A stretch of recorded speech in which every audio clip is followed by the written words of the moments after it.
Área musical y artístico. Ya no saben qué inventarse, nunca han tenido un testigo para dictar su sentencia. Nos matan, nos desaparecen por reclamar nuestros derechos, nos botan a los jueces. El mundo está lleno de gente que vale lo que hace.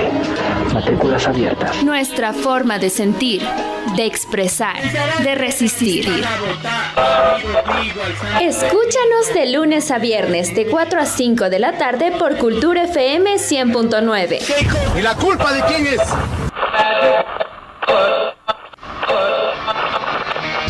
Aquí inicia nuestra franja de movimientos urbanos. Cultura FM 100.9. Programa de clasificación B, apto para todo público con vigilancia de adultos.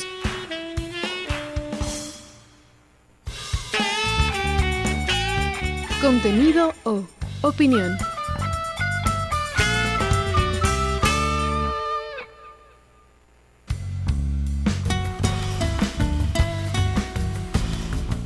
El siguiente programa es de exclusiva responsabilidad de sus productores.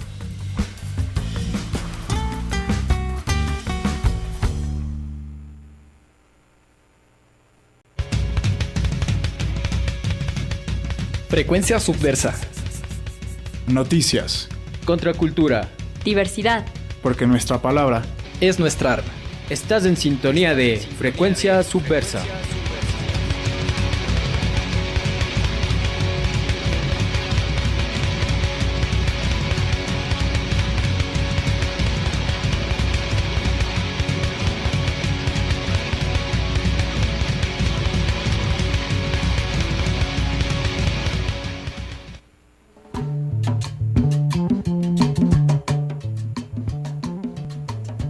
Hola, hola, ¿qué tal? Con todos y todas, muy buenas tardes, bienvenidos y bienvenidas a un programa más de Frecuencia Subversa, porque nuestra palabra es nuestra arma. Aquí nos estamos reintegrando después de unas semanas, por unas cuestiones ahí del estudio y del trabajo, pero bueno, estamos aquí de vuelta aquí para estar aquí con todos ustedes, quienes nos acompañan por los 100.9 de Cultura FM y también por quienes nos escucharán en las retransmisiones que haremos por nuestras redes sociales en Facebook, YouTube, Instagram, y también a quienes nos escuchen desde Argentina por la radio online Radio La Conquista del Pan, esto los jueves a las 17 horas de Ecuador y 19 horas de Argentina. Para esta tarde, que es el último programa de este mes de abril y previo al 1 de mayo, bueno, estamos aquí con un invitado especial quien nos va a contar un poco de su trayectoria y su trabajo artístico. Me refiero al amigo Víctor Jarrín Ochoa, a quien le damos la bienvenida a este espacio de Frecuencia Subversa, y bueno, vamos a estar aquí entablando una conversación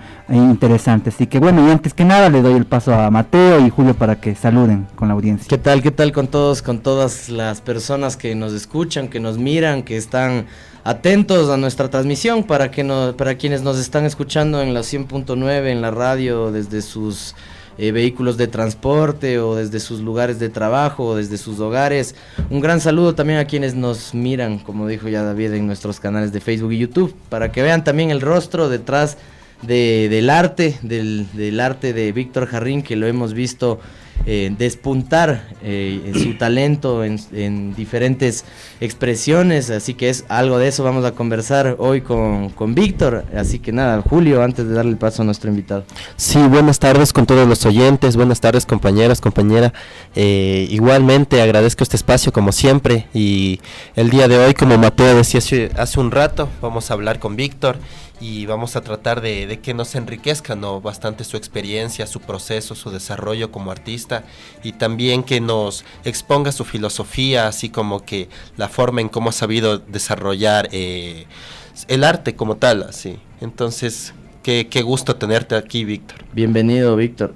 Por fin se hizo el Sí, es algo muy particular porque este es un tejido siempre entre gente, entre espacios que se han ido como visibilizando para poder interactuar y saber qué es lo que se hace en este medio, ¿no?, como es el arte, las artes plásticas en mi caso. Entonces estoy muy gustoso de poder hablar con Mateo, con Julio, con todos los compañeros de Frecuencia Subversa, muy gustoso, y también como para hablar acerca de qué se ha hecho en este proceso de como artista plástico, ¿no?, en un lugar o un medio de sistema y Articultura, donde las dinámicas y transformación de los mercados del arte con respecto a los valores y las relaciones de poder han sido bastante, no sé, asimétricas en ciertos sentidos. Si enfocamos esto desde, estoy tomándome un paréntesis como para hablar de mi obra, ¿no? Y decir quién soy, cómo ha surgido toda esta inquietud, no sé, acerca del arte y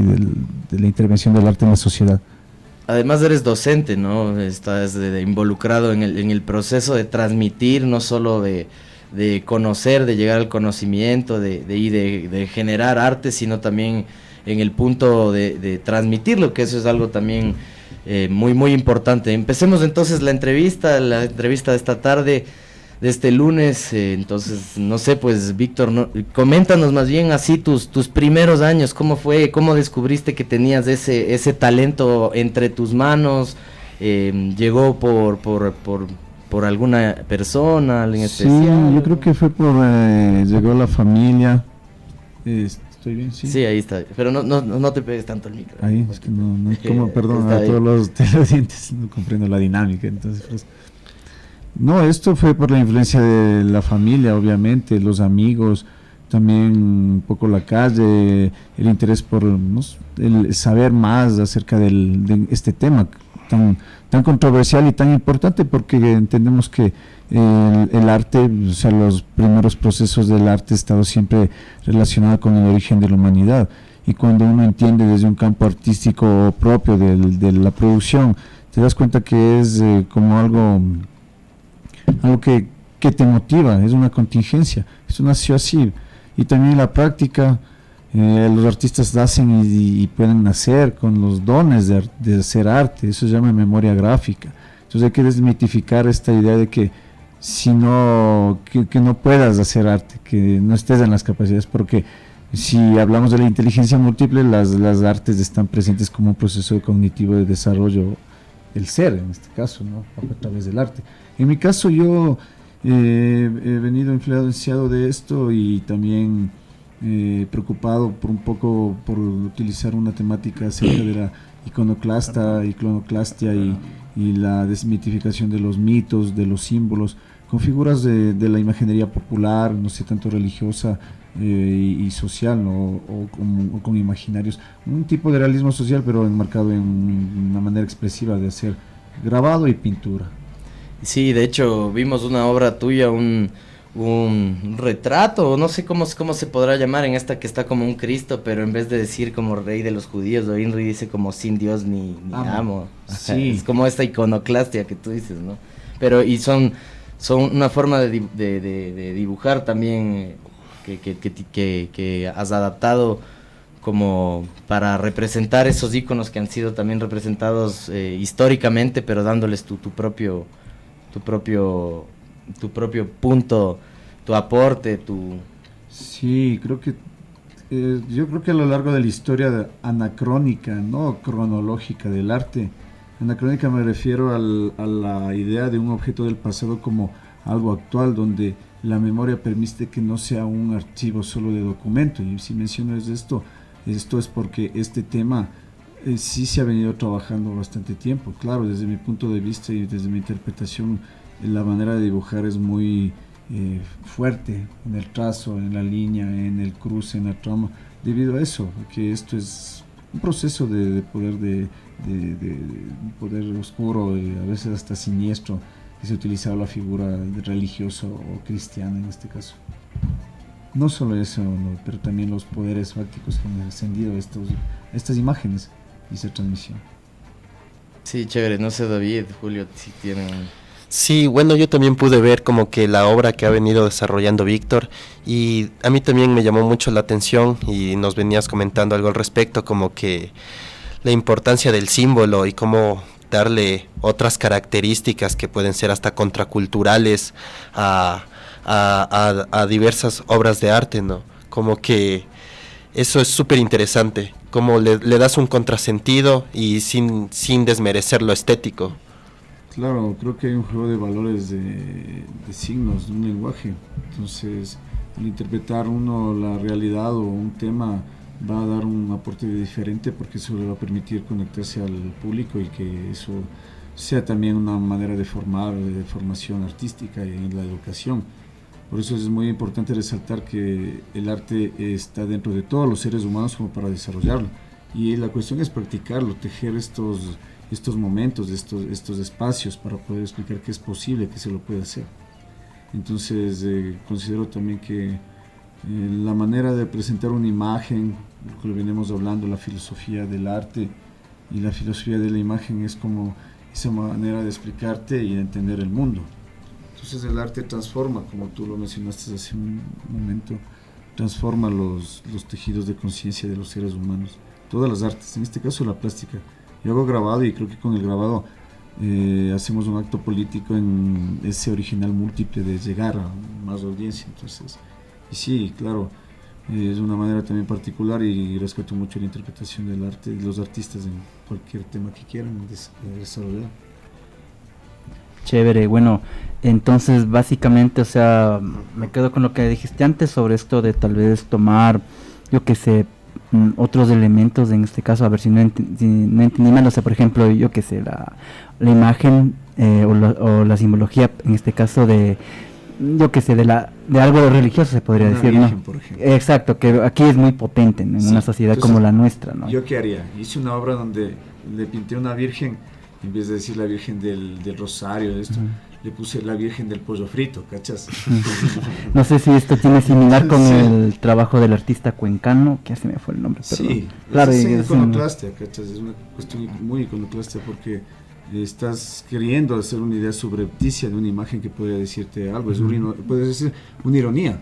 Claro, y eso es arriesgado, o sea, como lo decía, claro, o sea, por ejemplo, en una sociedad como esta, ¿no? Claro. Que ya estamos en el 2021, pero como que... 2023. 23, perdón, pero de poder, ahora estamos peor que en el 2000. Que cuando se nacionaliza el país, se lo consagra a la religión y al Sagrado Corazón de Jesús.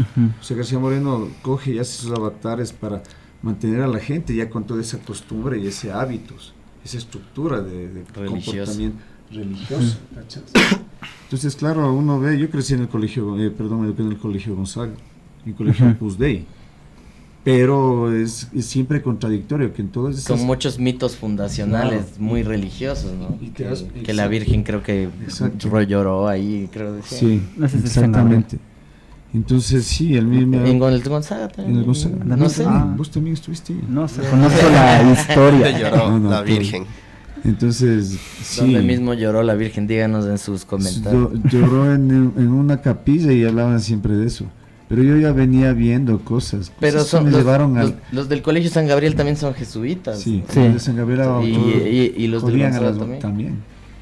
Y los del Gonzaga siempre fueron como más aplicados y bueno.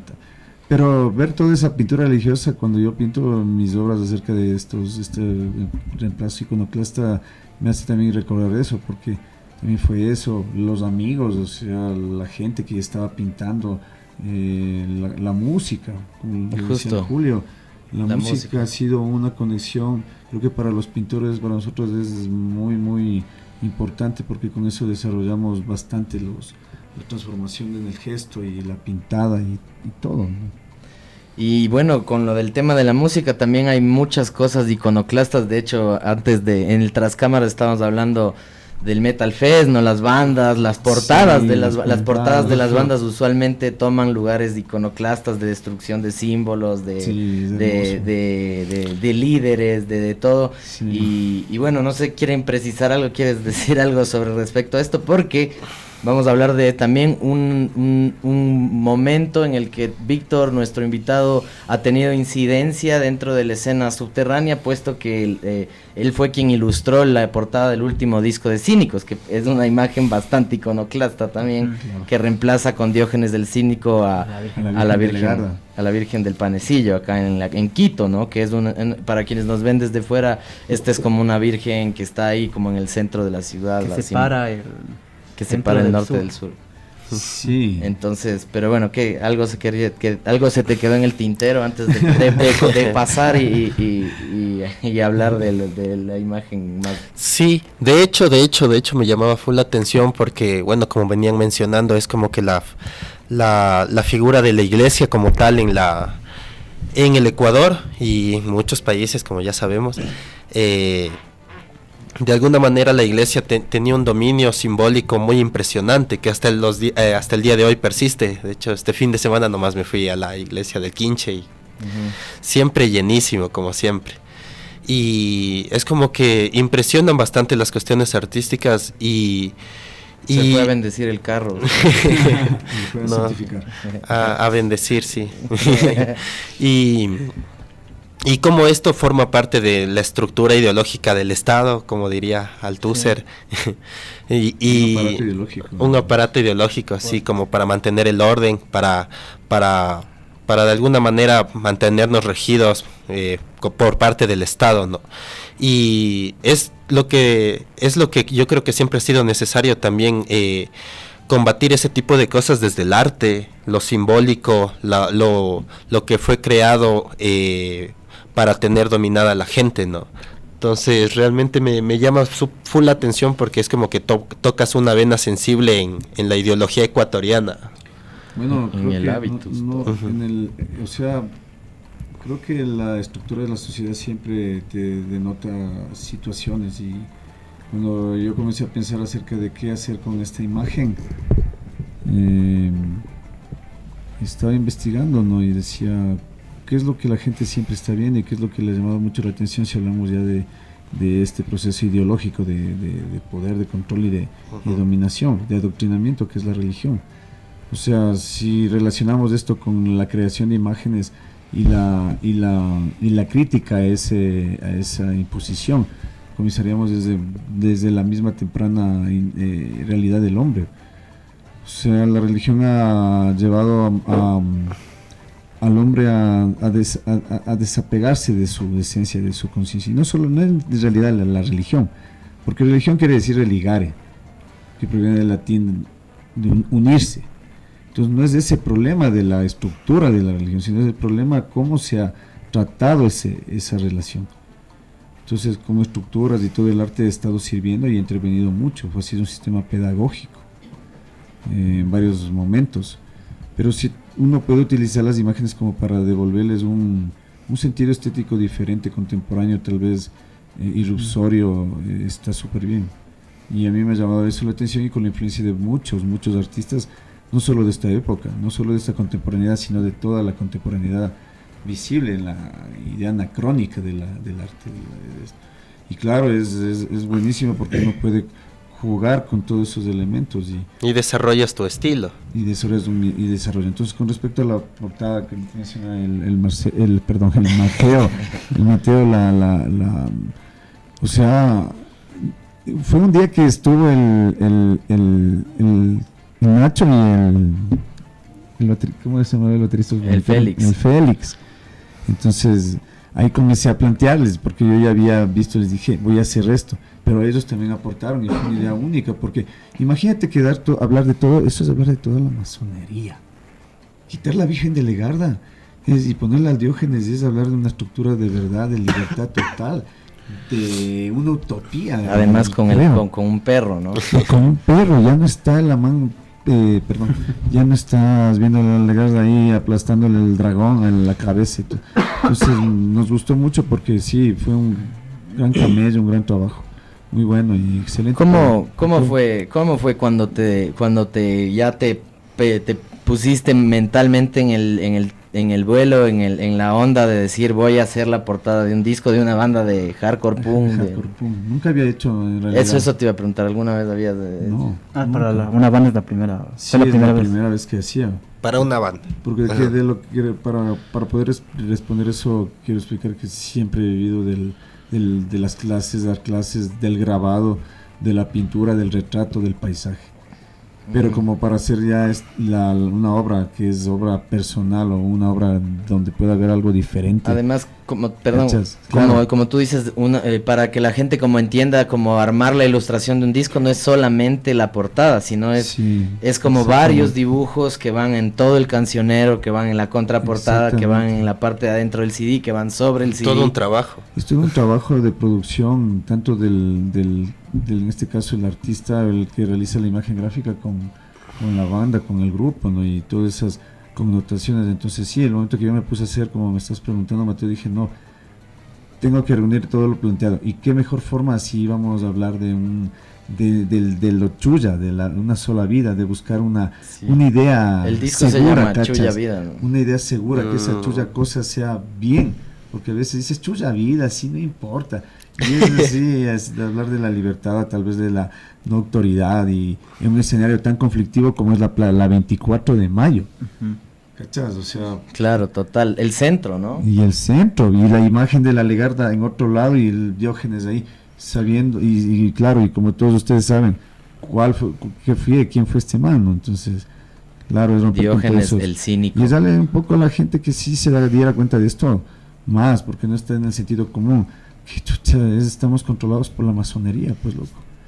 O sea, vivimos estructurados, pues, pero ahí estamos, resistiendo con este tipo de cosas.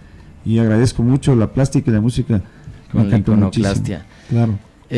¿Cuál ha sido la portada del disco? Bueno, aprovechando que todos aquí nos gusta el metal y eso. ¿Cuál ha sido la portada que más, de alguna banda que más se queda como en su retina? En mi retina. Y a todos respondan Una esa pregunta. portada del grupo. Difícil. Es difícil, pero sí, difícil. Es que no sé, a ver, yo diría la portada del grupo de Pink Floyd, del Will Over Here, que le está dando la mano en ese escenario cinematográfico. Y una de metal, dependiendo del estilo, una que me gusta de ese disco compilatorio, el Dead Juice de Begin 2, porque es un color medio morado y hay un cementerio. Un juego de colores. Juego de colores bacanos, pero hay full portadas hermosas, claro, es una pregunta difícil. Usted, David. A ver, creo que uno de... No se vale la que está puesto la Ya, cara. eso no le dices, no puedes. A ver, de metal así un poco más clásico, antiguo, creo que el de Black Sabbath, el primer disco Black Sabbath, donde aparece la mujer. Ajá, sí, ahí como que me llamó la atención, ¿no? Y de ahí de metal, a ver, sería el que sí como que impactó, sería, a ver, tengo algunos, a ver, por ejemplo, el de Slower Raining Blood. Uy, hermosa portada. O sea, ese como que te impacta así, full, y el otro sería los de Cannibal Corpse. Algunos hay ahí. Butcher of Beer, sí, ese por ejemplo. Claro, esos son los que más impresionan, ¿no? Y el otro, el Bleeding, a mí me encanta el Bleeding. Ese sí es, claro. El discazo. Usted, señor Julio. A mí la portada que siempre me ha encantado, siempre decía, quiero un cuadro de esa portada, es la de Pink Floyd, la del el cerdito volando. Animals. Animals, sí, esa siempre. Tremenda connotación. Y de ahí en general la de los la mayoría de portadas de los Kiss también me encanta. Pero algo más extremo. Y en lo extremo, en lo metal. ¿Por dónde? Sí, no. Justo de lo del Metal Fest está la portada de Metal Hard de Acept. O sea, no es como tan así impresionante, pero es como extraña, llama la atención, como decir así. Juego de la imagen. Eso es lo que estábamos diciendo hace un momento, la manipulación simbólica. Como que es lo que te causa sensaciones, no necesariamente porque sea estereotípica o tradicional. O sea, por ejemplo, en la escena death metal a veces ya caen muchos clichés también, así, demasiados, ¿no? Que no son tan concretos. Por ejemplo, Death es una gran banda porque Death fusiona el jazz y el death metal. Entonces, Schneider era un jazzero, death metalero, en realidad. Y eso también pasa en TS también, en varias bandas. Y es lo hermoso de la relación música y... porque la música es un cuerpo de todo. Así es. Y bueno, sí, las bandas, usualmente las portadas es como algo que acompañan porque se hacen camisetas, se genera merchandising y hay algunas portadas que quedarán en la historia como legendarias y todo, como la de The Clash, creo que es de London Calling, que es una foto del man destruyendo en un concierto que a la larga con una guitarra, rompiendo una guitarra. Entonces son cosas que quedan, o como lo del Ramones mismo, que también termina siendo eso. Algo querías precisar, Víctor, sobre creo que el disco de Pink Floyd de Animal. Sí, no, que ese era la contrarrespuesta al punk, ¿no sabes? Ese disco fue porque ya el punk estaba como que posicionándose bien, en una contrarrespuesta pudriendo la juventud. No, sí, bien, los manes decían que va bien, o sea, como que aplaudiendo. No, lo que yo quería mencionar un poco es que este tema de la trayectoria artística ha sido independiente, ha sido disidente. Yo he podido palpar y ver cómo funciona la institucionalidad del sistema de arte y cultura en el país, en diferentes desarrollos de proyectos, tanto en territorio, en docencia, en restauración, en talleres de artes plásticas, en desarrollo escolar no personalizado, dependiendo de los aprendizajes y temas y desarrollos de competencias, pero he notado una falencia a ratos porque hay una precariedad en el mercado de arte y valor de uso. Entonces creo que sí, estos espacios permiten que se conozca la dinámica de gente que está interesada en hacer arte, que hace arte y que también le gusta compartir esto, ¿no? Y sobre todo que existan estos espacios de encuentro, que se escuchen esas voces, como ustedes lo están diciendo en el eslogan, que es excelente. O sea, nuestra voz es como nuestra arma. Nuestra palabra es nuestra arma. Sí, eso. Genial. Nos vamos al primer corte de este programa, los publicitarios de aquí de Cultura FM. Regresamos en un instante para en el segundo bloque conversar sobre el otro más reciente proyecto en el que tuvo incidencia Víctor Jarrín Ochoa, y es la otra portada, ya veníamos hablando de la portada del disco de Cínicos, que fue también la que ilustró Víctor, y ahora la portada de un libro. Sí, una serie de cuentos de un excelente escritor, Vinicio Manotoa. Un gran saludo a mi hermano que puede estar escuchando. Saludos, David también es amigo. David también dice que es amigo del Vinicio, entonces buenísimo para volvemos para conversar de esa portada y también para conversar un poco sobre su lado docente y sobre qué se viene para el futuro, y con Víctor Jarrín Ochoa, nuestro invitado de esta tarde. Volvemos en un instante. Frecuencia Subversa, noticias, contracultura, diversidad, contrainformación, porque nuestra palabra es nuestra arma.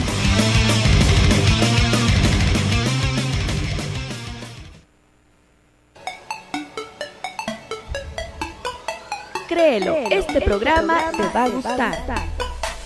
Encuentro con nuevos artistas y voces jóvenes, música en vivo y más. Vamos al grano. Escucha Nuclear, el podcast del núcleo de Pichincha de la CCE, por Cultura FM 100.9. Tonalidades. Un espacio donde distintos ritmos se tomarán las cabinas de Cultura FM. Especiales musicales, acompañados de datos curiosos y tus bandas favoritas. Una hora de música para disfrutar de...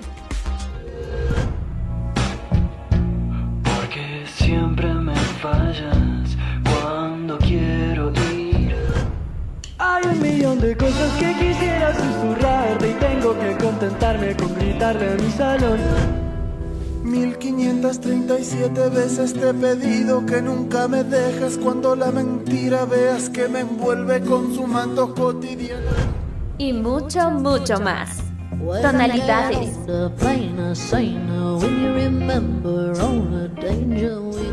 Todos los domingos de 7 a 8 de la noche. Especiales musicales en Cultura FM 100.9. La radio de las diversidades. Frecuencia Subversa, noticias, contracultura, diversidad, contrainformación, porque nuestra palabra es nuestra arma.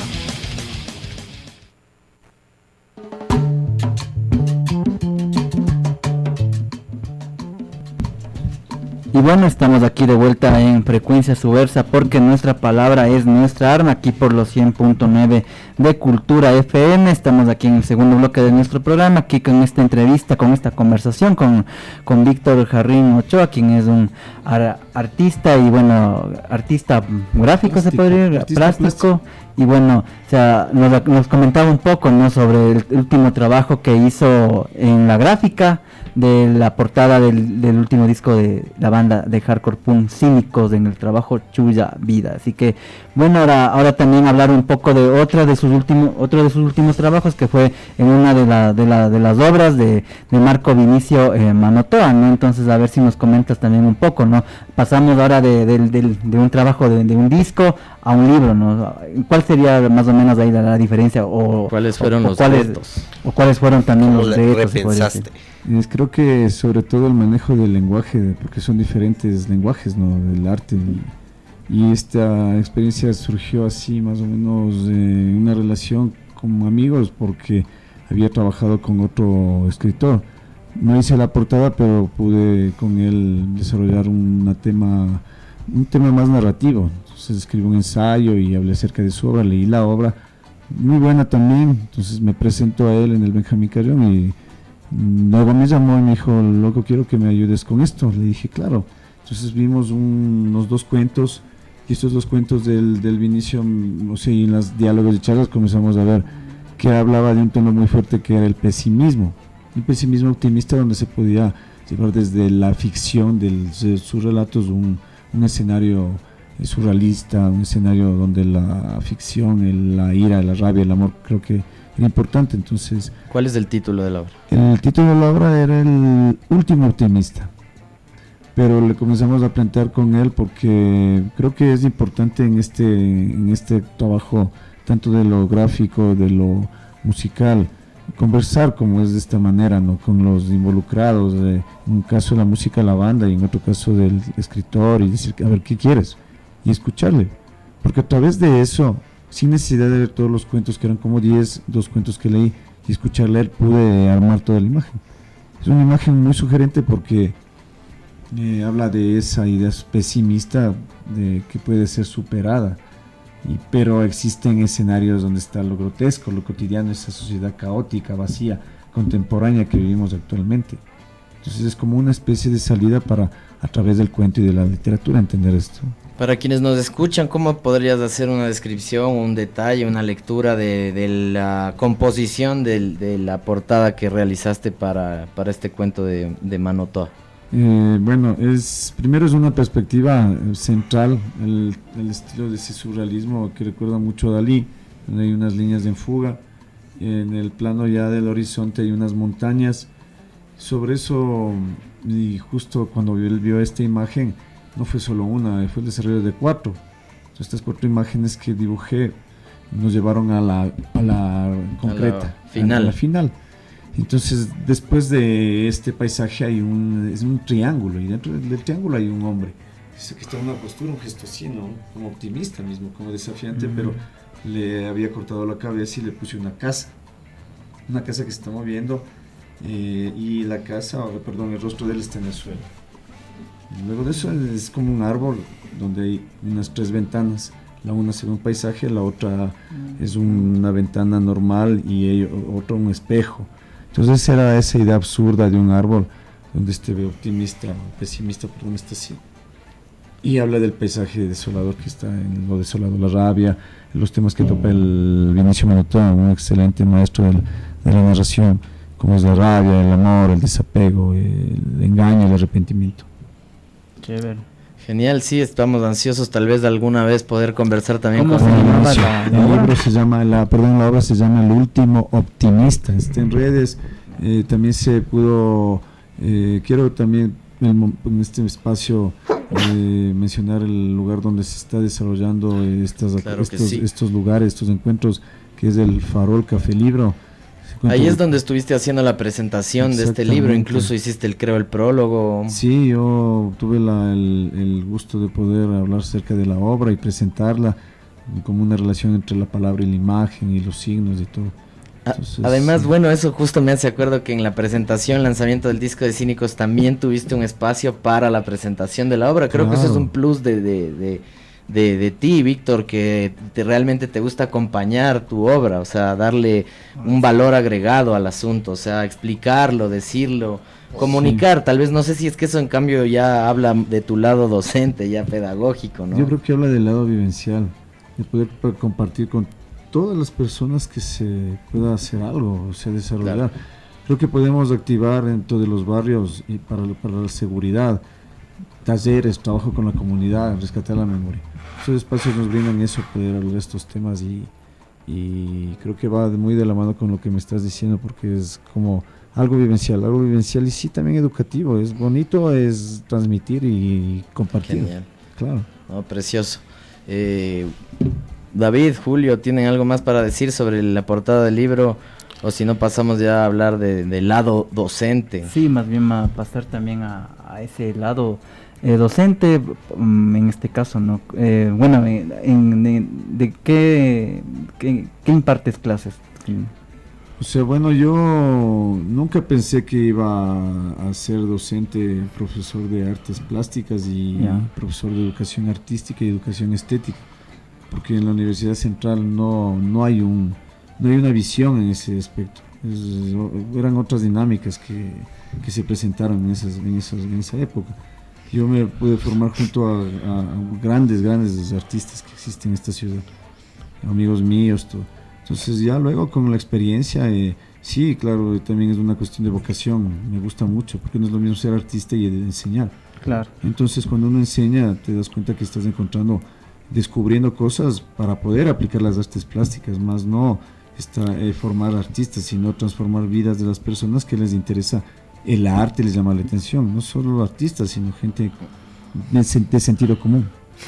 Y además, ¿a qué niños de qué edad o niños y niñas? Ahora estoy trabajando, bueno, he tenido un lapsus de trabajo en esto con todos los públicos. Trabajé en la Fundación Artisteca, trabajé en el Ministerio de Cultura, estuve trabajando en la Casa de la Cultura en procesos de restauración, trabajé en la Administración Zona Centro en desarrollo de gestión cultural con comunidades barriales y bueno, luego ya la docencia fue como más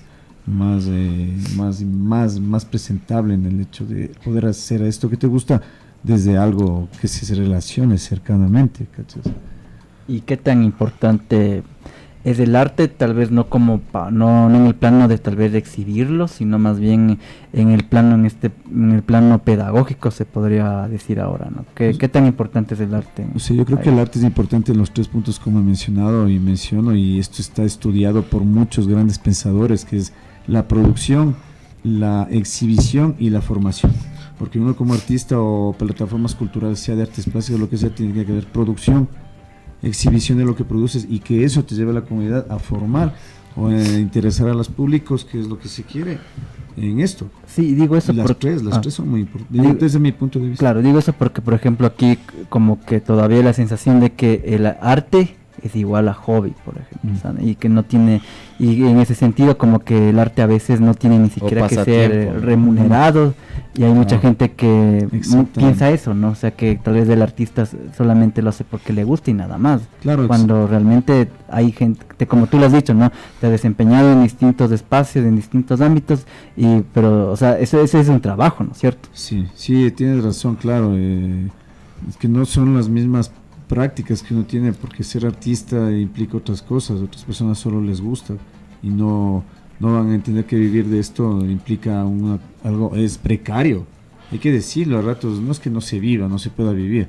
no se puede vivir como un magnate, pero puedes vivir y crees, estás bien, pero falta algo más, se podría dinamizar el sistema de arte y culturas de la ciudad, y muchos escritos de la Flaxo y de la Andina, de la Central, de la Católica, que están ahí y no están aplicables, no sé por qué, si estoy hablando de más o no sé, pero bueno, hay otras cosas también ahí que ayudan mucho a entender que hay gente que se mueve y le gusta enseñar o producir y aprovechando bien el espacio, o más bien, por ejemplo, ahora que hablamos del arte y en este caso la universidad, bueno, recién se anunció, por ejemplo, en la Universidad Central que se van a abrir, por ejemplo, la carrera de música, ¿no es cierto? Sí. Si no estoy mal. No, ya existe ya. Bueno, ya existe, pero van a abrir otras. Antes que eso, o sea, como que las artes en este caso estaban más vinculadas con universidades privadas, ¿no es cierto? O sea, tal vez de vincularse con el hecho de que solamente gente que tiene recursos económicos suficientes o es privilegiada en el económico puede acceder al arte en cuanto a la formación, ¿no? O sea, en este caso, por ejemplo, dando nombres, no creo que esté mal, ¿no? O sea, por ejemplo, universidades como la San Francisco, por ejemplo, ¿no? Que es de las universidades que tenía, digamos, estas carreras en cuanto al arte, pero que no era que todo el mundo, no era que mucha gente podía acceder, sino que tenías que tener dinero, básicamente, ¿no? Entonces, ¿cómo se ve, cómo tú ves eso? Yo veo eso como unas relaciones asimétricas de poder, porque es una cuestión donde la clase pobre y la clase rica, o sea, disputan esta nota, ¿cachas? Y no podemos hablar de que todos tienen el acceso, y claro, en lugares sí, en lugares no, de una manera determinada, tal vez con mejores profesores, pero estas dinámicas son diferenciadas, no son para todos, y el hecho de poder haber entendido en una universidad cómo se desarrolla esto, a veces, no sé, depende mucho también de poder hacer esto uno mismo. Claro, las cosas no son fáciles para todos, pero lo puedes conseguir. Si crees que el arte te puede ayudar desde la parte como un artista o como para llegar como persona, es válido, entonces. Pero sí hay mucha prostitución y se utiliza irresponsablemente esta palabra. Porque si tú te pones a pensar, ¿qué es el arte? Es una pregunta muy complicada. No. O sea, creo, ¿no? Sí. Por ahí alguna vez, claro, que leí, no sé si vi en algún lado, pero decían así que el arte, si es que se hace con fines comerciales, pierde también un poco esa esencia, como que tal vez debería tener la creación artística, que debería ser expresión, sin embargo no lucro, ¿no? Entonces, sin diferencias, sin intereses. El arte tiene un finalismo sin fin, que destruye. Debe de ser constructivo, debe de ser subversivo. Ajá, otra cosa que decía, o sea, si el arte no agita las conciencias, entonces tampoco se lo puede considerar tanto así, ¿no? Claro. Tal vez de lo otro ya solo es una artesanía, o puede ser un fetiche, o tal vez. Y los diseños. Eso, mira, es una polémica, porque ¿de dónde surgió el gran arte de la vanguardia? De las máscaras africanas, claro. De esa relación con las culturas antiguas, ¿no? Entonces ahí uno va entendiendo por qué se exotiza tanto la cultura. ¿Por qué no hay una dinámica de apoyo público, o político, privado o estatal? Por todo esto que está pasando, ¿no es cierto? Es un espacio también importante para, a partir del arte, poder topar estos temas.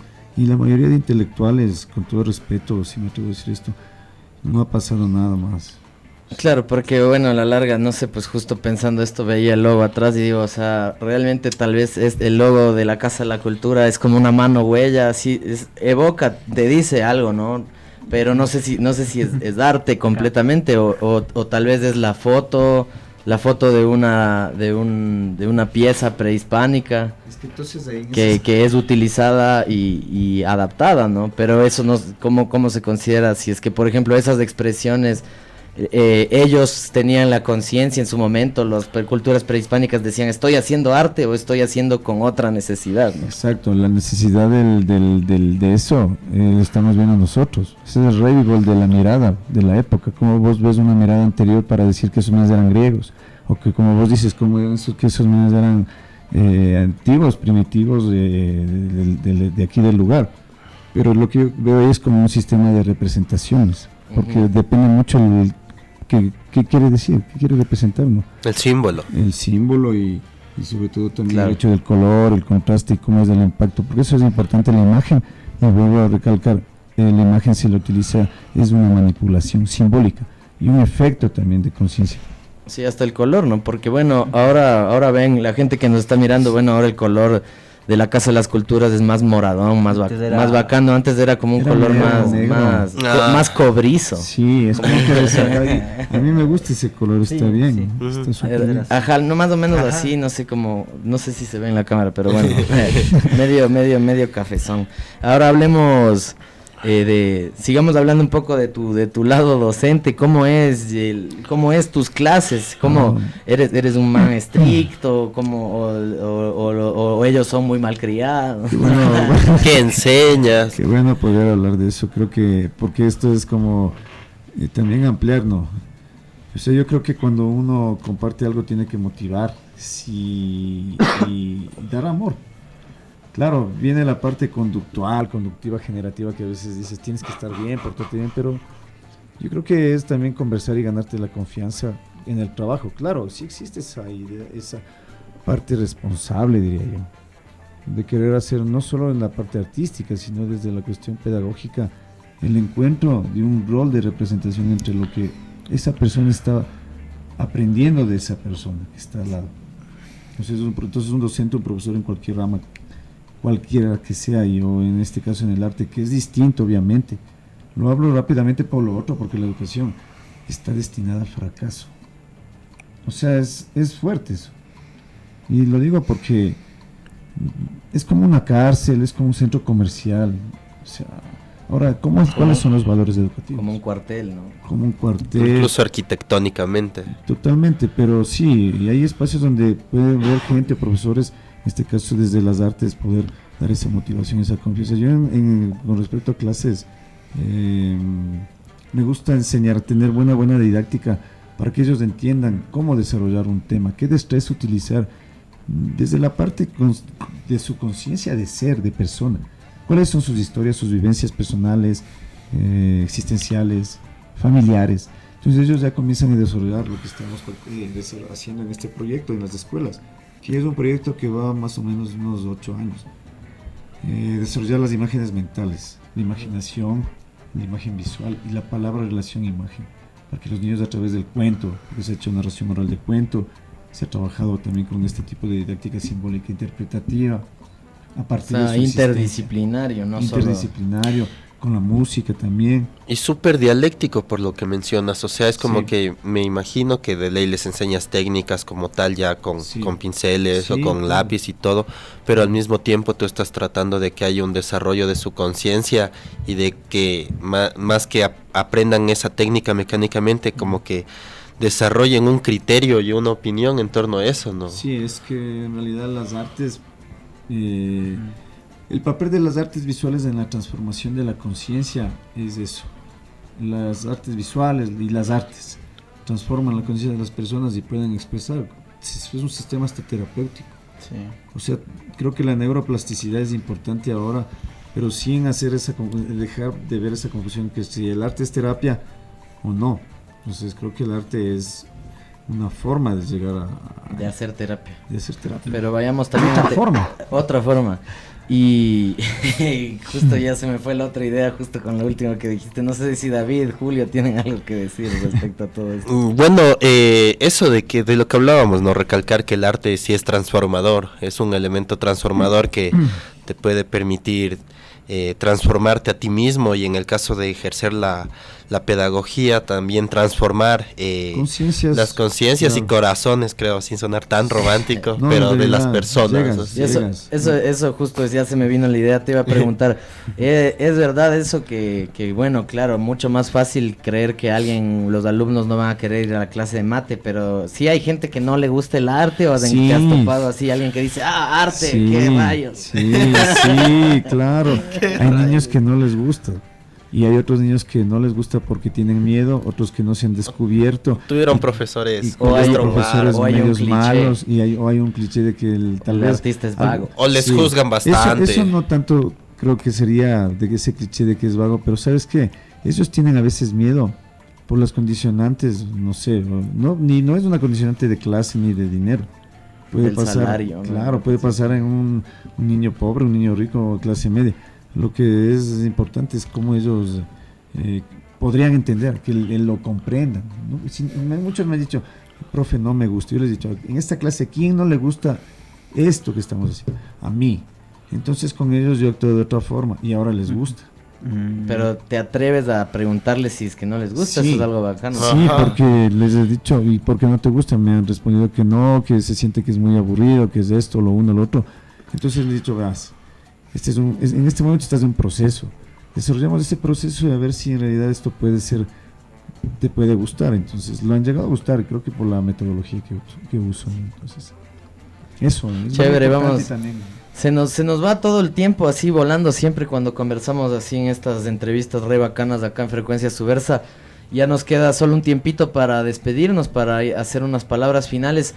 Y que también precisar otra cosa que es algo que se nos ha olvidado tapar, que es tu lado deportivo, no mentira, o sea, tu lado también de hacer mucho deporte, que habla muy bien de ti también, ¿no es cierto? Mente sana en cuerpo sano. No, sí, muchas gracias. Claro, creo que podemos hacer una idea holística entre el arte y el deporte. Creo que el deporte es cultura y yo me dedico bastante a la calistenia. a las artes marciales mixtas. Ahí sí, artes marciales. Sí. Tú, en tu caso es más acertado. Sí. Porque si eres artista. Claro, y es muy importante el Más desarrollo completo. del gesto y completo, claro. Y tiene un cordial saludo al Cao Club, donde provengo en mi dojo de entrenamiento con el maestro Alberto Gerrín. Antes que se vaya el Alberto, queremos tenerlo aquí en los micrófonos también. Qué lindo, o sea, muchos saludos a todos en el Cao y claro, las artes marciales del deporte están tan presentes en esta relación con las artes, en estas facetas también. Palabras finales, David. Nada, bueno, ha sido una conversación sumamente interesante, ¿no? Siempre, no es la primera vez que tenemos estas discusiones sobre lo que es el arte, ¿no? Pero siempre va a ser bueno seguir profundizando, seguir teniendo más perspectivas. Creo que también seguir aclarando esto que siempre hemos mencionado aquí, ¿no? De la cuestión de que el arte también es un trabajo que implica mucho esfuerzo y mucho tiempo. Bueno, esto a propósito de que el próximo lunes es el 1 de mayo, así que nada, Víctor, un gusto haber estado conversando aquí contigo. Y bueno, como dijo Mateo, siempre la cuestión del tiempo es un impedimento, así que eso de mi parte.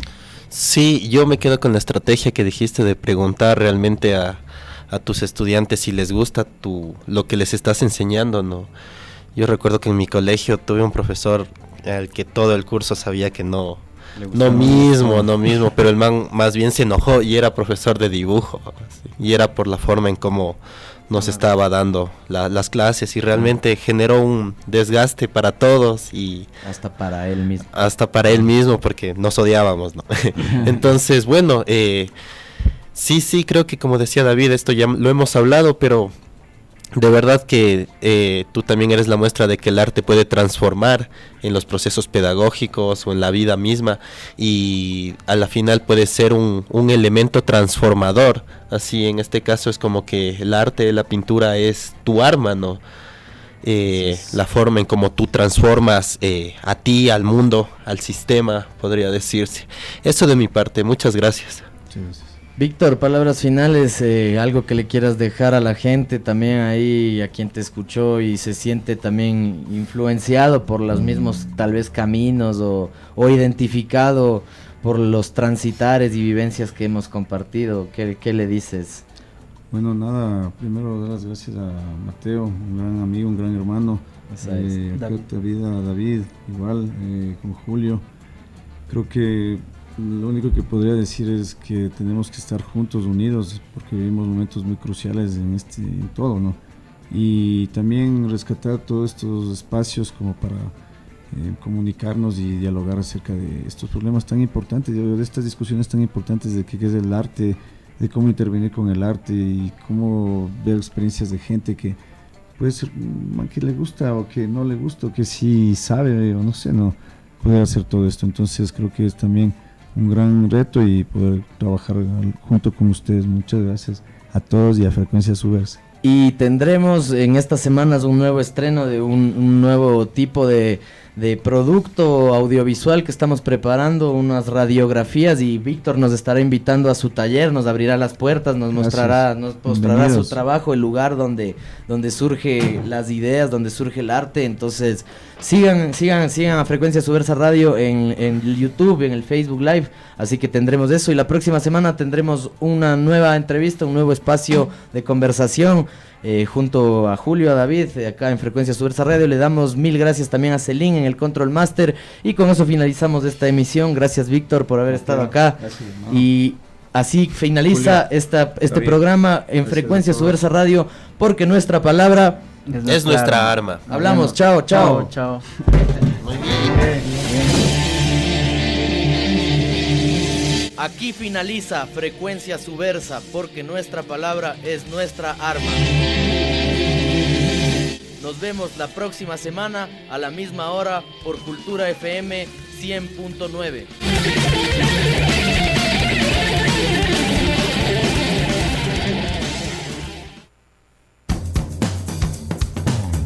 Un viaje a través del mundo. En las voces de invitados de la